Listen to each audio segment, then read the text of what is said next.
Good morning, and welcome to the Unitarian Universalist Meetinghouse of Provincetown, where we affirm the inherent worthiness and dignity of every person, and where we encourage each other in our spiritual search for truth and meaning. My name's Ellen Anthony. I'm a member of the worship committee, and I'll be your host this morning. Welcome to those in the room, and welcome to those of you joining us by live stream on our Zoom feed. No, not our Zoom feed. Welcome to those of you on our live stream. This morning, we welcome to our pulpit Kenneth Sutton, who serves this congregation as office administrator. Kenneth grew up unchurched, spent many years as an active Quaker, and was an editor for the UUA denominational magazine UU World for 20 years before coming to work here at the Meetinghouse. Thank you so much for sharing your message with us this morning, Kenneth. Before we go on with our service, I have just a few announcements to share. If you're part of the Aging Together workshop, a reminder that our third meeting is happening tomorrow at 2 on Zoom. Look for the link in the morning. Our annual meeting is coming up on Sunday, December 8th on Zoom. This will be a chance to vote on our proposed 2025 budget, officers of the board, and some changes to our bylaws. It's also a time to hear from our different committees about what they've been up to this year. And committee chairs, please remember to send in your committee reports to Kenneth. Next Sunday, we'll be having our Gratitude Labyrinth out on the lawn. Please bring a canned good, or many, for our little free pantry.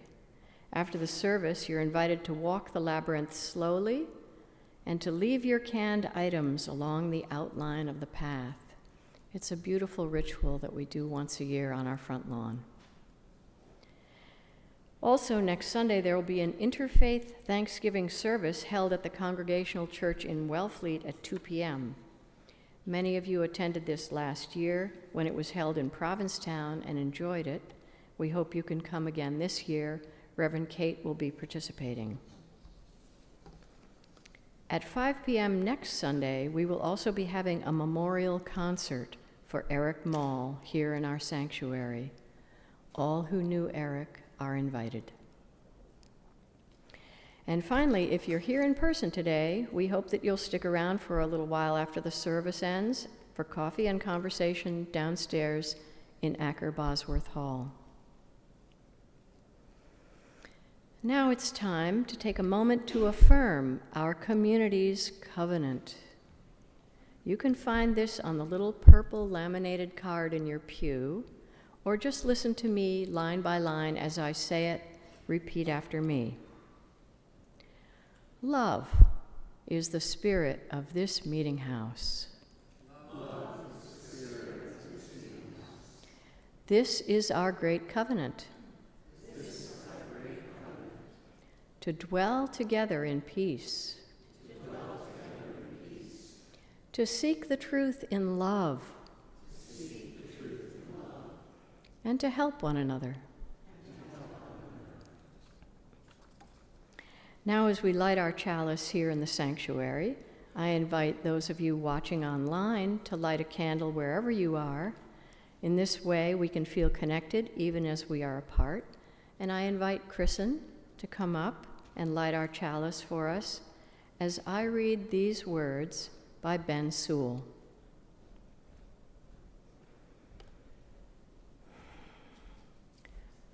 We light this chalice, the symbol of our faith, knowing that this morning many others across this land and around the world are doing the same.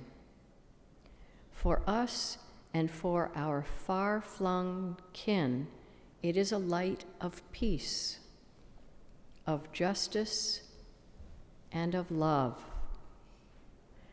But without work, these aspirations flicker out as soon as the candle is extinguished.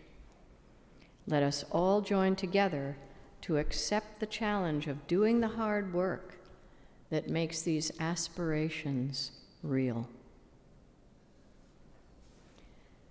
And now I invite you to join me in singing hymn number 298, Wake Now My Senses. That's 298 in the gray hymnals. Wake now my senses. Please rise as you are able.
Thank you for welcoming me back to the pulpit today.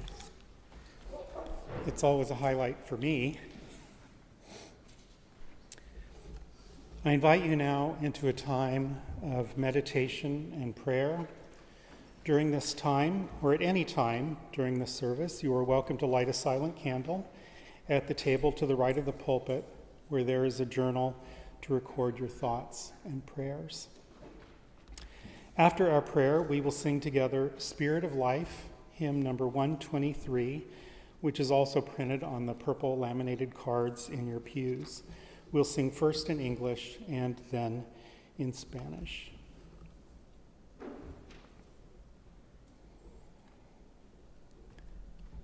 Feel the earth beneath us,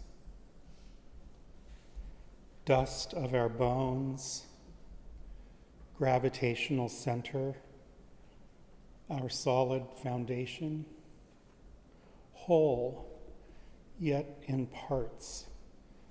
Tectonic plates move across its surface, building up mountains, occasionally shaking things down. May we root ourselves in the solid, nurturing earth. Consider the air. It moves where it will. Thought and speech cannot be restrained. Cooling breezes and damaging storms alike reflect the untamable air. May it fill our lungs and issue forth in thoughtful speech. Seize the fire, tool, and terror, perhaps what separates us from other animals, yet it can turn in the hand. Our passions the same, love and fear, two sides of a coin, driving our actions. May we take courage from the fires of our passions. Flow with the water, cradle of life, the ocean still circulating in our veins. Nothing like a cold drink on a hot day. Nothing like a hurricane to ruin one. Our feelings permeate everything we think or do or say. May love flow through our lives.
Our reading today is from The Spiral Dance by Starhawk.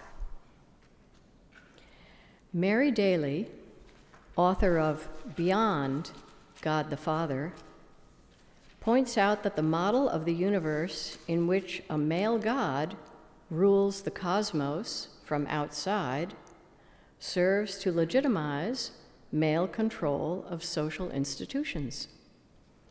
The symbol, she writes, the symbol of the Father God, spawned in the human imagination and sustained as plausible by patriarchy, has in turn rendered service to this type of society by making its mechanisms for the oppression of women appear right and fitting, end quote. The unconscious model continues to shape the perceptions even of those who have consciously rejected religious training and teaching. The details of one dogma are rejected, but the underlying structure of belief is imbibed at so deep a level it is rarely questioned.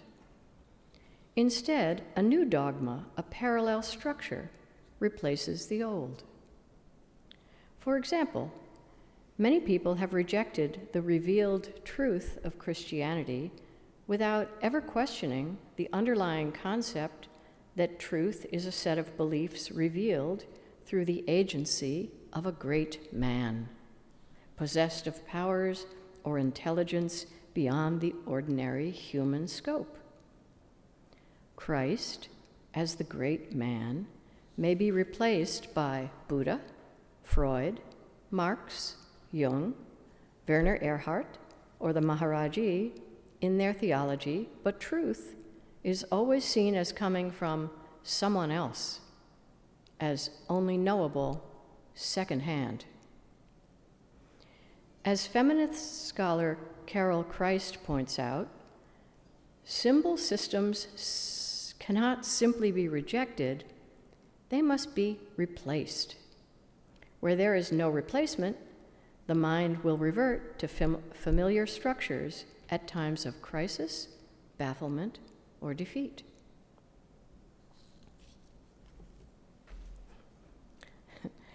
Now is the time in our service where we take a collection for the ongoing support of this meeting house and our shared ministry. As we enjoy a musical reflection by our choir, we welcome your donations here in the sanctuary or online through PayPal or Venmo. You can find that information on our website, uumh.org, and there are QR codes, code cards in the pews as well. I invite 3 volunteer ushers to come up for the collection. On and off site, your offerings are gratefully received.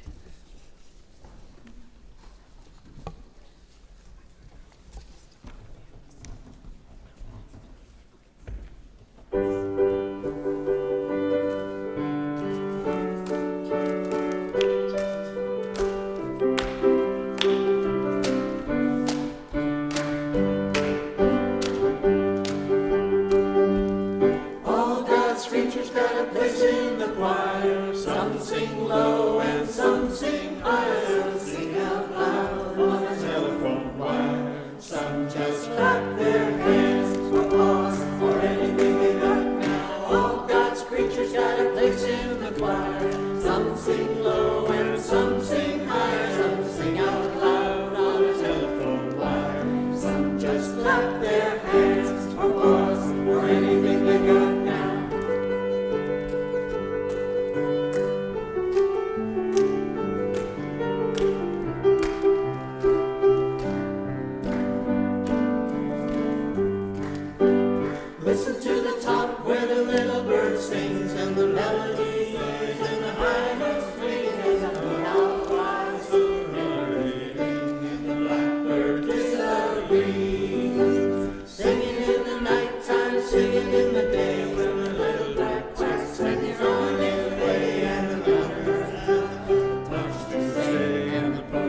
out loud.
Do you remember the Sunday when Reverend Kate passed out cards for each of us to write a thank you note? There was an assortment of sweet, small cards. Rev Kate bought them very frugally at a dollar store or Christmas tree shop or someplace like that. Those cards came in packs of 4 or 6, wrapped in plastic with a cardboard backing. You can imagine it. I can't remember how many Kate had bought, but it was quite a few. Each little package needed to be opened, and then we realized that before the cards went into the baskets for distribution, they needed to be paired with an envelope. And that's how Kate and our sexton Steve Cove and I found ourselves just before the service, sitting downstairs in AB Hall, opening the package, pairing cards and envelopes, and randomizing an assortment of cards for each basket. It's surprising how long it took. It's so simple, but when you're doing it a lot of times, it adds up. I remarked to Kate that it made me think some assembly required would make a good sermon. She said, "That'll preach," and well, I hope so, because here we are. It's common to hear people say that if you go to a UU congregation, you can believe anything you want. And it's true that Unitarian Universalism has no creed. No one is going to tell you what you have to believe or make you say words you don't believe. UUs say, we need not think alike to love alike, affirming the diversity of beliefs held by members. And we will bracket the fact that the quote was actually said by Methodist founder John Wesley and not Transylvanian Unitarian Francis David. It is still accepted as a normative sentiment of modern Unitarian Universalism. For decades, a central principle of Unitarian Universalism has been a free and responsible search for truth and meaning. The sources of our living tradition that were enshrined in Article 2 of the bylaws of the Unitarian Universalist Association explicitly drew from reason, humanism, world religions, and direct experience. The new language of Article 2 affirms pluralism, diversity, and adaptation as core UU values. You are welcome here if you believe in God. You are welcome here if you believe there is no God. You are welcome here if you believe in many gods and goddesses. You are welcome here if you are undecided about the existence of God or God's nature.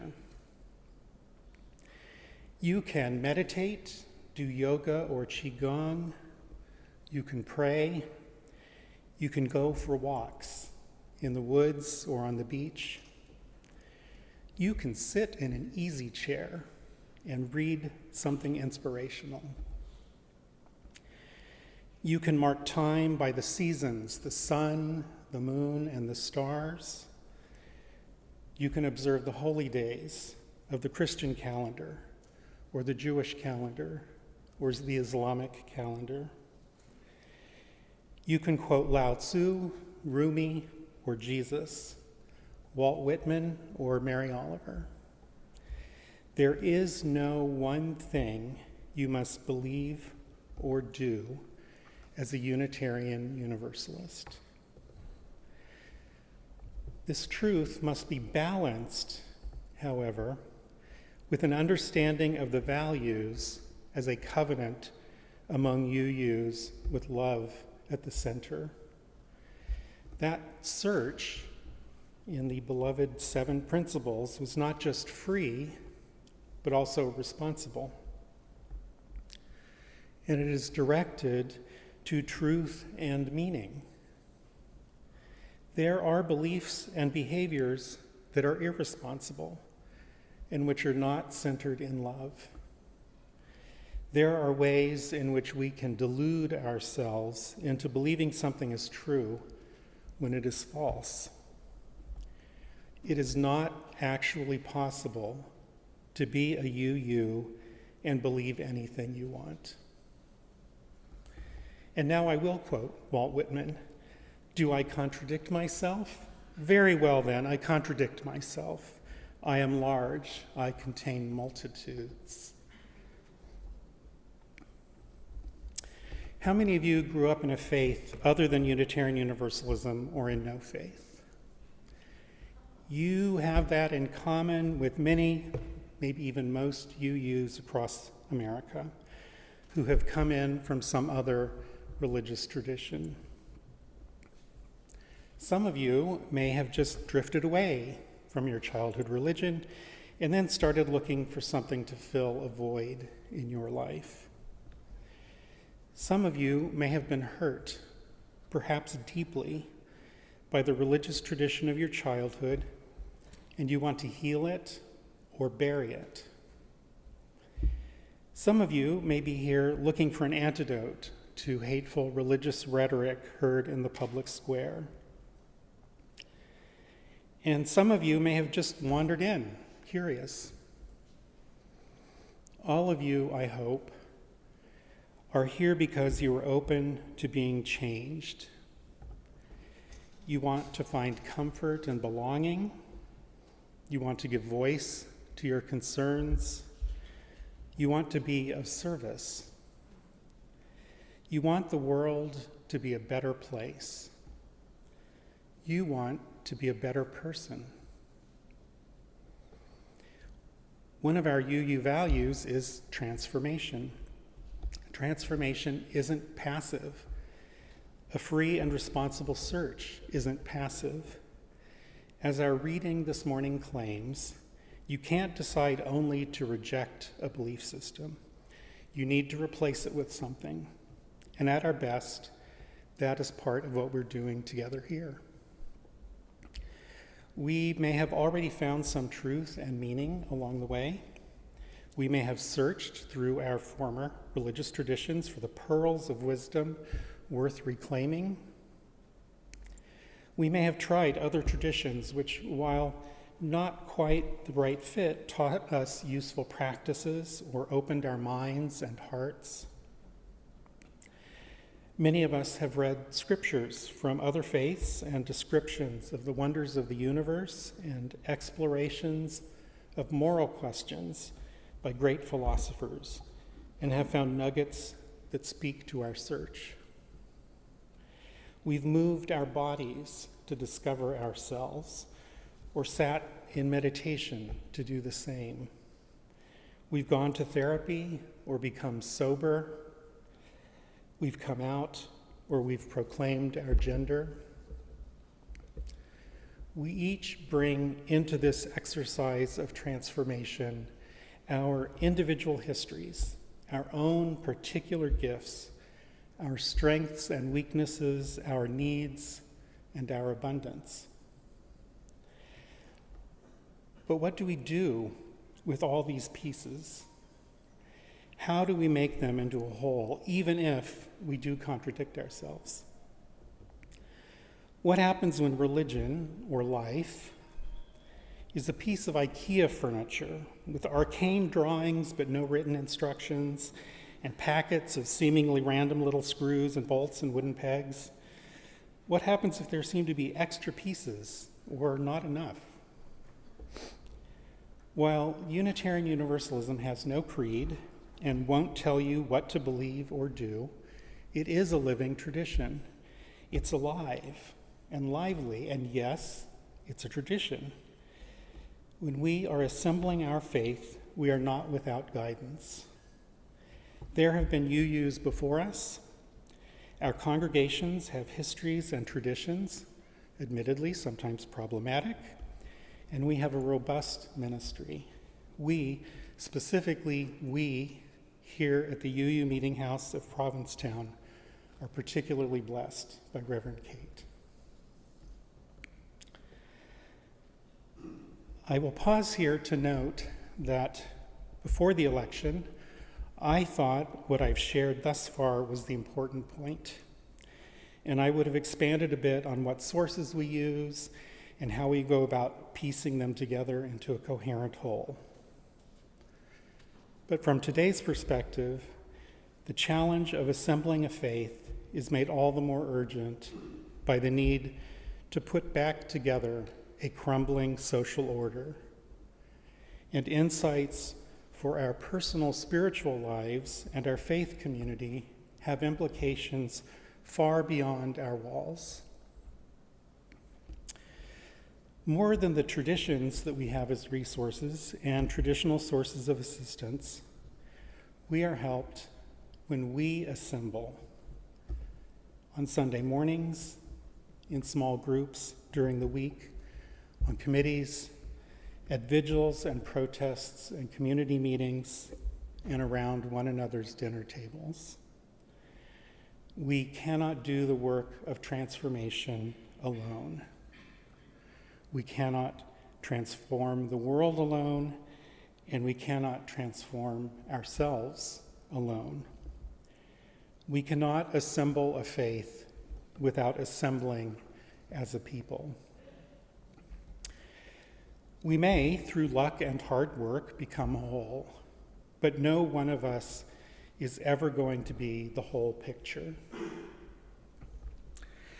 This summer, I was delighted by a silly meme on Facebook. It's a Bible joke about the Apostle Paul and his letters to the early Christian churches. It says, General Pauline Letter Outline. Grace. I thank God for you. Hold fast to the gospel. For the love of everything holy, stop being stupid. Timothy says hi. Now, Paul could be the poster child, or maybe patron saint, of problematic, but amongst the horrible things in his letters, there are some pearls. In the 12th chapter of 1 Corinthians, Paul talks about how the Spirit gives out many gifts, and they differ greatly from one another, but they all come from the same Spirit. And then he goes on to compare this to the human body, how the human body is a unity, although it has many parts. And then it's clear that when he says body, he's really talking about the congregation.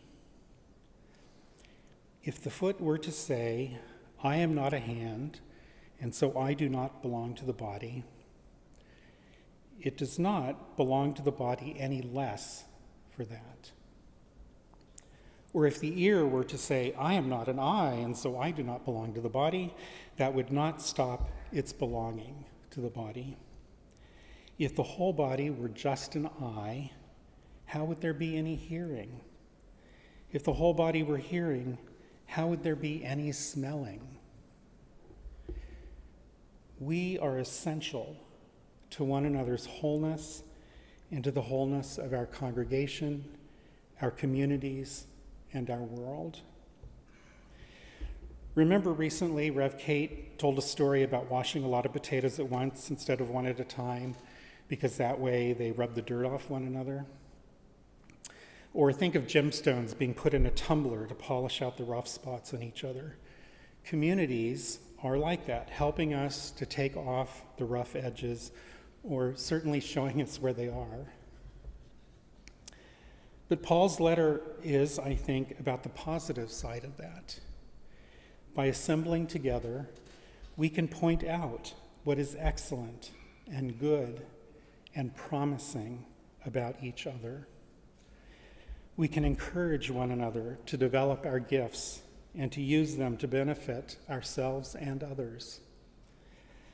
I know Paul's letter is about lifting each other up because right after the passage I shared is the one where he says, if you speak with the tongues of angels but don't have love, you're just a noisy gong.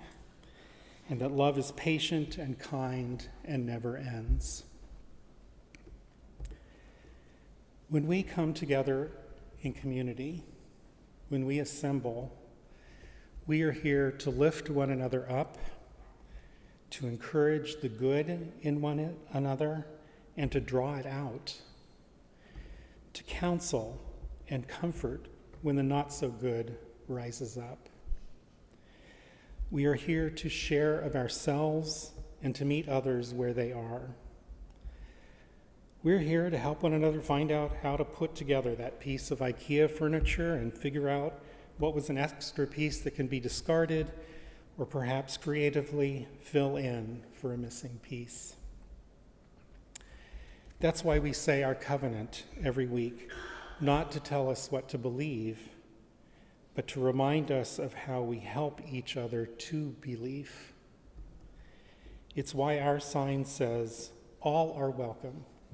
Come as you are." Whether you sing on the top, the middle, the bottom, or hum, or clap your hands, or pause, you belong here, and you are needed to create the melody and harmony of our community life.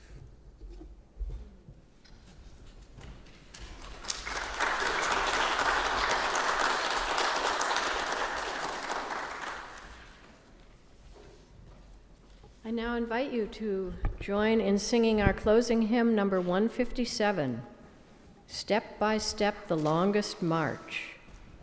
That's 157, Step by Step, the Longest March in the gray hymnal, and we'll be singing it twice through. Please stand as you are able.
You may be seated.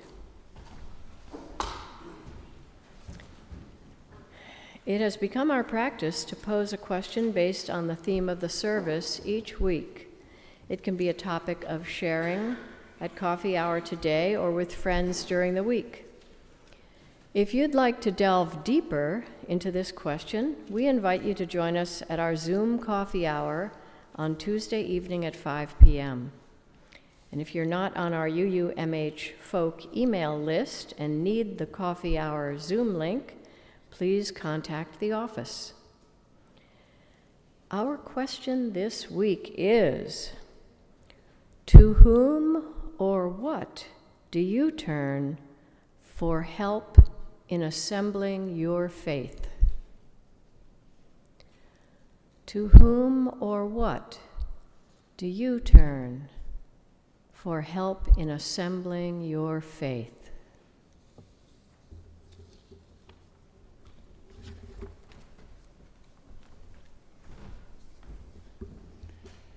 As we go out from here, sing out. Whether it be a squawk or a quack, a warble, a trill, or clapping our paws, may our lives sing in a grand choir of love and transformation. Go in peace.